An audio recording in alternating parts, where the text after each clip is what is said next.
And let's talk about Happiest Mind and let's see how the company performed in the quarter gone by. If you see on a quarter-on-quarter basis, the PAT saw an uptick about 2.1%. The revenue saw an uptick, rather the revenue was flat on a quarter-on-quarter basis on the positive side, but it's the EBIT margin that declined by about 61 basis point on a quarter-on-quarter basis, while even the EBIT also saw a decline about 2.9% on a quarter-on-quarter basis. So let's try and understand. Actually, in a short while, we'll be joined by the management exactly what transpired in the quarter gone by, given the fact that the stock is now reacting or rather negatively reacting to its numbers, given the fact the margins also has seen a contraction on a quarter-on-quarter basis, a 4.6% downtick coming in for Happiest Minds as we speak. But let's bring on board the management of Happiest Mind. We have Venkatraman Narayanan, who is the MD and CFO, as well as Joseph Anantharaju, who is the Executive Vice Chairman, as well as CEO, Product Engineering Services at Happiest Minds. A very good afternoon to both of you gentlemen,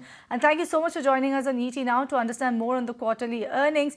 Venkat, let me come first to you, and if you look at the revenue growth rate, it actually slowed to about sub 1%. In view of this, do you actually still maintain your organic growth guidance of about 12%? As of now, we are holding on to that 12% growth. If you notice, 9-month over 9-month constant currency, we've grown by about 11.5%. And a quick calculation suggests that we have to do more than 4% in Q4 to get to the 12% number. The things that we are considering that will go in our favor is obviously the higher number of working days, because we're talking about the short term, the now and here. So the now and here are about 3 more working days. And we have to also see how the new signups that we have done over the last 3 quarters begin to start firing on in terms of business. While I say that, while we are expecting to do well, there are some of these little small uncertainties, and it doesn't take too much to, for some things to slip from one quarter to another. But largely, the growth trajectory is intact. We had made an estimate, if you recall, about 9 months back, and come back and said we'll do 12%, and we have not touched that number because we believe it acts as a guidance to not only the markets but also to us to push ourselves to get to that number. So I could have very well said 11 to 12%, like typically most companies said, but we stuck to one single number. And the hope is to make sure that, not the hope, I would say, the effort is to make that happen as we progress into the fourth quarter. Good afternoon, gentlemen. This is Vinny joining in the conversation as well. And Joseph, this one, if you could help us just understand in terms of how is the demand on ground currently? What is the scenario on that front? I expected the budgeting decisions to get moved from December to January. And so far, we are still seeing customers holding back on their decisions, trying to get a better view of how the market would progress. If you just look at some of the verticals, I think the ones where we are seeing more traction. If you look at healthcare, it's seen a good growth quarter on quarter, and we continue to see the pipeline develop quite well in this segment. Manufacturing is surprisingly another area where we are seeing good growth, as well as number of opportunities that continue because of just the overall scope for customers to bring in more automation, to bring in more IoT orientation, and hopefully have some GenAI cases. The other area that where we are seeing traction is in the CPG market, retail CPG market, especially on the CPG front, because of more of customer experience, engaging with customers, using more of analytics and AI. And the vertical that still continues to be very cautious is high tech. And in EdTech, I think the higher ed subsegment is again being cautious, just given the nature of the university and their enrollment. Whereas the K-12 and workforce development, those are areas where we are seeing some opportunities, and we are diversifying our focus into these sub verticals, as I would call it. From a geo perspective, just to quickly add, we had 5 logo closures in India, and we are continuing to see a fair bit of traction in the India market. All right, let's talk about acquisitions then, gentlemen. By when do you all expect to close one? And also, let me add to that then. How many deals are actually there in pipeline? We have about three deals active in the pipeline, and many more. We are evaluating a few more. So, this is a continuous and an ongoing process.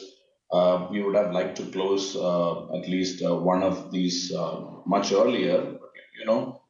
Don't want to hurry into some of these things.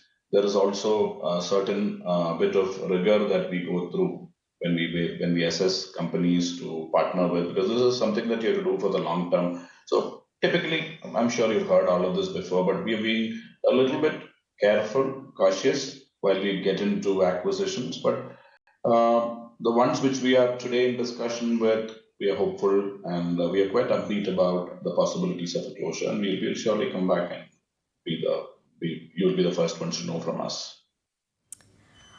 Venkat, just to follow up on that, any more details or color if you could give us on which segments or geographies you would look at augmenting through the acquisitions? We continue to look at the US, India, Europe, India axis. Typical companies, software companies, which have got a reasonable sized offshore base. Because over the last few years, what we have seen as a company which has got a reasonable offshore presence, I'm not talking about India presence, but an offshore presence, reflects on the stability and growth trajectory of these companies. There is investments that have been made to get some capabilities on the ground, and they are working in a model which is similar to what we are doing. I'm not talking about what we are doing, but it complements us from a business standpoint. So that's the kind of companies that we continue to look at. So largely, we're not looking at on-site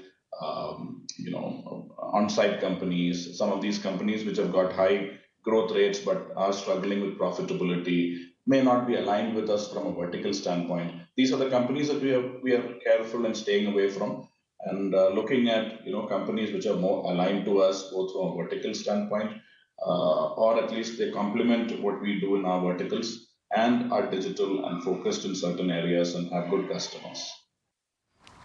All right, Joseph, let me finally ask you, will the furloughs actually continue to extend in Q4 as well? And also, if you could tell us how the GenAI opportunity is panning out, particularly for your company. Sure. So, as you pointed out, there were quite a few furloughs, and that, if you look at the industrial segment, the revenues that we reported, some of the drop can be attributed quarter on quarter to the furloughs. But what we've seen is that, come first week of Jan, all the furloughs that we had experienced, the people who were on those projects, they're back on billable assignments. And so we've not seen that getting extended into Q4, fortunately. Right? And coming to GenAI business services, we continue to make excellent progress out there, both on the capability building and discussion with customers. So I'll take up the discussion with customers first. We had built a set of use cases, both horizontal and vertical, at the end of Q2, beginning of Q3, and those are the use cases that we've taken to our customers, getting a lot of traction, both with existing customers and new customers. And as we speak, in Q3, we had something like 30 or 40 conversations with customers, and quite a few of them have resulted into customer engagements, where we're helping them.